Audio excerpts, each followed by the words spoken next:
lang impale. Ano po yung impale? May maksak ng tao, tapos mahaba yan. Ang ginagawa niya, huwag lang lusot. Pag tagusan niya, ito ang usapan niyo. Pag hindi tagusan, hinahawakan niya ng crew.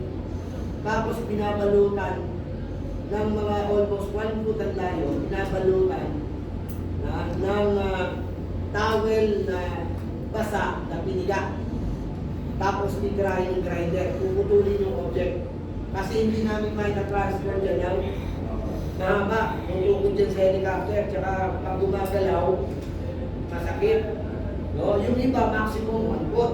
Yung iba naman, 6 inches. Pinuputol. Basta malaga, huwag sagad. Kailangan may matitira para may paghahawakan.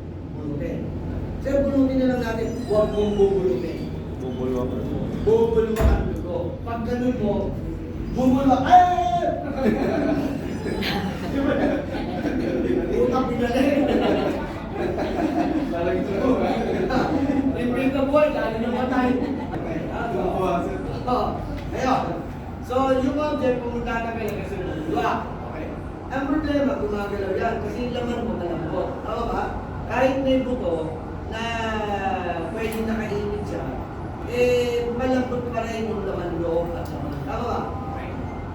Ang gagawin natin. Para mabawasan yung dalaw, gumagawa kami ng donut. Okay, so manghiram ako ng maliit. Pwede po mahirap ng ganito. Ito po yung donut. Ito yung paborito ko. Okay? So, ang donut, ginagamit ko sa mata, ginagamit ko sa dibdib. So, ang tawag dito, donut ring. Pag gumawa ka ng naro, mga 2/3 mahaba. Hawakan mo yung 1/3. Tapos, gamit 3 o 4 na daliri. Depende din sa object na sumaksak. No? Gawa ka ng bilot. Bilot ka. Pag nakabilot ka na, yan, no? Manood mo na, huwag kayo. Kasi pag ginawa mo, hindi nyo makikita kasi pagpili mo, tapos na ako. Panoorin nyo lang, pakukuha nyo to. Dadali lang ito. Ipapasok nyo lang yan dyan. Labas-masok lang sa bunas yan. Okay? I'm sure naman, marunong kayo na labas-masok sa bunas. Okay? Basta malaga, yung butas, yung butas na kanito na. Okay. Session po kayo, nakarating na daw na po. Yan mga kalaman ng instructor eh. Kaya yung gusto na kasi madali mo mga ting aking dalang bunas.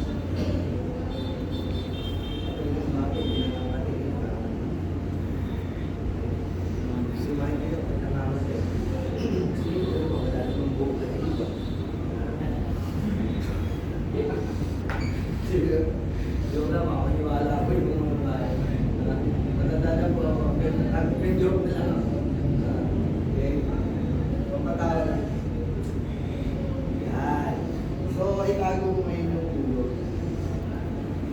Yan mo yung wala. Okay? Pero siyempre, hindi ito perfect na.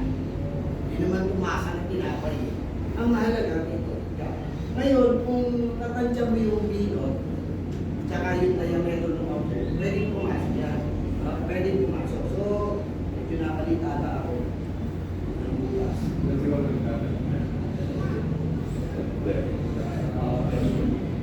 Nakapalit ako ng bukas. Kanyari na lang. Pagkaya, ginamit mo, meron siyang konting hawak may sandok. May sandok. So yung object, hindi masyadong gagalaw kasi hindi nakapong kami nakahawak sa gilid. Tapos gumagamit kami ng gauze bandage. Sir, ano naman yung gauze bandage? Yung gasa na nakarolyo, mahabang mahaba yun. Ang gagawin namin, ibibilot namin yun dyan, iilot sa katawan, hanggang maging stable. So basically nakakakit. At ang damit, binubuntin namin. Sir, uhugaran namin yan, maliban sa kanya. Hindi naman involved yung babae. Ang tatanggalan natin ng damit, yung ibabaw lang. Bakit sir? Para makita mo yung damage. Kasi pag may damit, hindi mo makita kung gaano laki yung damage na tatago. Kaya ubaran namin yan. Sir, hindi pag binit papunta sa ospital, nakaubad siya. Oo, pero tatakpan namin niya ng towel, ng blanket, ng robe, no? Yung bathrobe, minsan may bathrobe eh.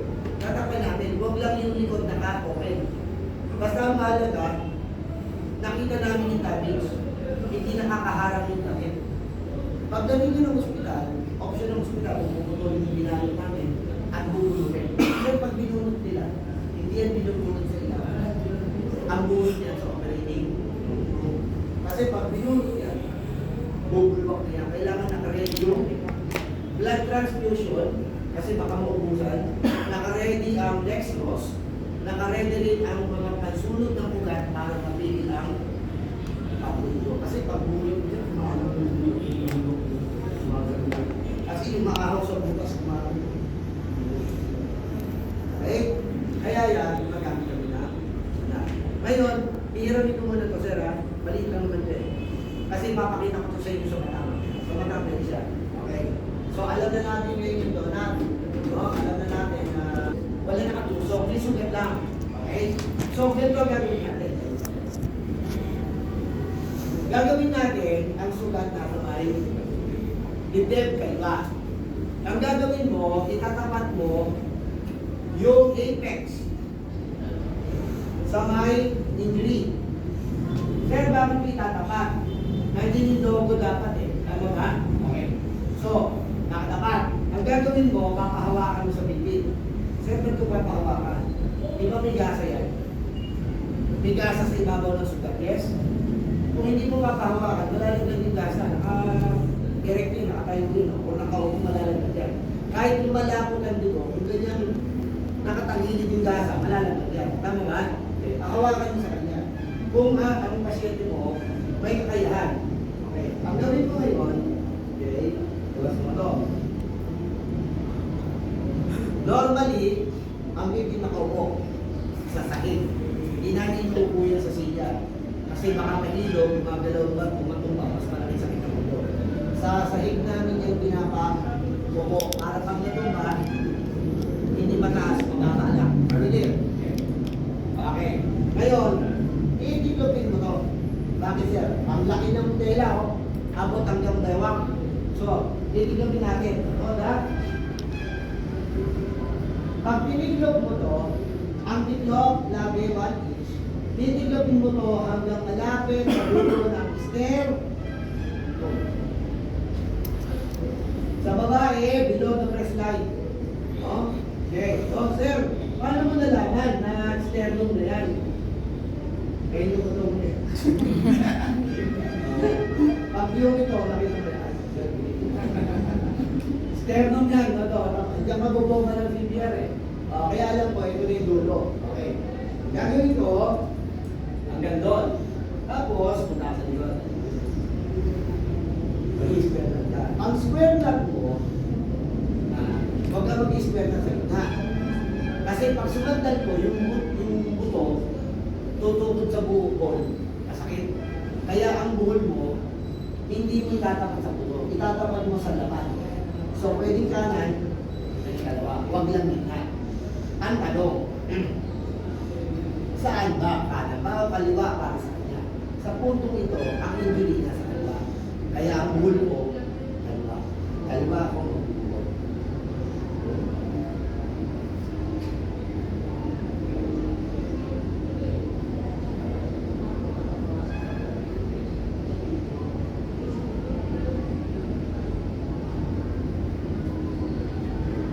Ay, no? Mahaba at saka maikli, no? Maikli, mahaba. Huli mahaba, bira. Tapos yung apex, birahin mo. Parang ganito. Bira.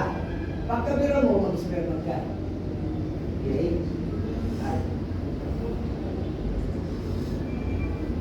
Hindi naman, maliit na yan. Pero kaya na yan.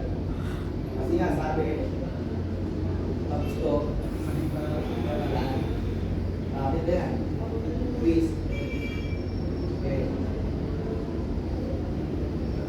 Yung isa, please.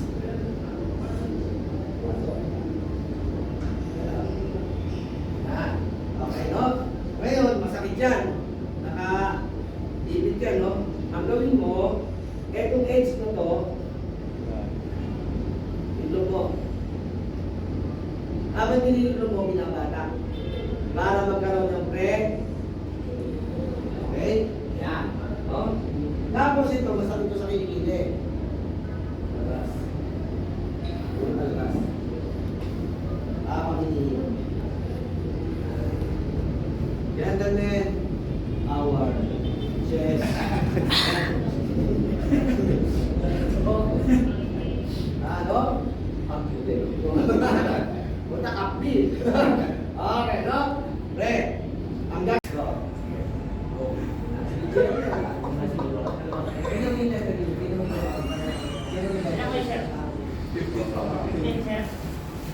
Lalo mo lipit, no? Ikaw ba? 16. Kasama ako 16. Yeah! Ang galing! Okay, thank you very much, sir. No? Presyo. Pero pag diniretresyo mo dahil ulo, huwag mo masyadong didinan. Konti lang para huwag lang dumali ang dugo. Tapos, elevate. Yan ang elevate ng ulo. Titingala. Hindi hinuhugot ang ulo. Okay? Huhugot eh. Tapos, pressure point. Singkilo. Idea. Sir, bakit dalawa yung tinisin mo? Nasa gitna eh. Pero ang tama, nandito. Dito lang ako. Kaliwa, kanan. Kung dito lang ang tama, kaliwa. Eh, ang tama. Gitna, ibabaw, biglap. Titirahin mo pareho yan. Dalawa. Are you there? Okay. Pag ang dugo, lumapot. Lumapot. Ano yung suminod lumapot? Ha? Naging malagkit. Yan ay hudyat na tumitigil ang taloy ng dugo. Pwede mo nang talulit. Kasi pag malagnaw ka ang dugo, bumulwak yan. Pero pag malapot na, kahina ng taloy niya, pwede mo nang bitawan. Ba't bitawan? Hindi ka forever nakahawak sa iyo. Hindi ka forever. Pero bago mo bitawan, siguro tuloy mo tumitigil yung dugo. At pagkatapos mong bitawan, dapat nakabalot. Hindi pwede yung bitawan mo lang, okay na. Diba? Pag binitawan mo, papalutin mo. Are you there? So, kunyari na lang, may gasa. Kunyari may gasa. Imagine nyo may gasa. Yung pasyente, babalutin ko, ang gasa pwede matanggal. Bibitawan ko eh. Kung ang pasyente may malay at okay siya, kahawakan mo yung gasa. Okay, para na-imagine namin. Parang tayo pinapahawakan. Sir, ang pinakamalalang mangyari, nag-iisa ako. Dalawa lang kami matulong. Ang victim mo, pwedeng pakiusapan mo na tulungan ka. Bakit? Unang-una, sugat naman niya ito. Tinutulungan mo na, ayaw matulungan niya sarili. Tama ba? Oo. Tulungan naman niya ako. Tama ba? Oo. Kasi hindi ka makapagbalot ng okay. Bukas ang tela. Okay. Ang tela, nakabukas kasi ang ulo malaki. Malaki ang surface niya. Ngayon, ang problema, hindi ito, Asiano. Ang Asiano, maliit ang ulo. Kasi maliit na lahi tayo. Hindi ka mukha ng mga puti. May mga puti, malalaki ulo. Kasi malalaking tao. Yes o no? Ang sinasabi kong ulo ito, doon hindi ko lang. Magmano mo, Philips valve yun na dito. Magtay yung ulo dito. Okay. Ang gagawin natin, eto, sobrang laki, titiklopin ko sa base. Ang tiklop nito ay approximately 1 inch. Huwag sobrang lapad. Okay, sir, ilang tiklop? Hindi ko alam. Kasi hindi ko alam kung gaano kalaki ulo ng magiging pasyente ko. Ikaw ang tatantya. Ito bang tiklop na to? Sapat na? O dadagdagan mo pa? Nasa sa'yo yun. Basta sa sample lang kita. Are you clear? Okay, patiklop mo na. Ang gagawin mo yung po-forma sa likod. Okay. Ngayon, ang gagawin ko, ilalagay ko ito, pwede niyang bitawan yan. Alam niyo kung ba't pwede niyang bitawan? Naglalagkit yung dugo. Hindi ito basta laglag kasi malaki. Kasi bitawan. Okay. Hindi ko lang yung bitawan. Nakuha yung papel. O sige, kunyari na lang. May papel. Kunyari na lang. Kunyari na lang. Nakuha. Ang gagawin mo, ipapatong mo ito sa may noo, sa may taas ng kilay. huwag mo isasama ang kilay. Kasi pag sinama mo, baka bumaba, matagal na naipit yung mata. Kaya ang lagay nito, sa may itaas lamang ng kilay. Maliwanag ha? Lalo na po pag babae, huwag niyong tatamaan ng kilay. Bakit po? Guluhin mo na lahat. Huwag lang ang kilay. Tapos, pupunta ka sa likod. Pagpunta mo sa likod, sir, yung tenga, pumasok. Walang problema. Pwedeng ang tenga pumasok. Pwedeng ang tenga nakalabas. Bakit po? Ang tenga ng tao, hindi pare-pareho. May maliit, may malaki. Kung malaki, sasama yan. Kung maliit, lalabas yan. Hindi ko problema yun. Kasi ang problema ko, hindi yung tenga. Ulo. Tama ba? Okay. Punta ngayon ako sa likod. Pagdating ko sa likod, okay, ang gagawin ko, iti-twist ko yung tela. Twist. Yan.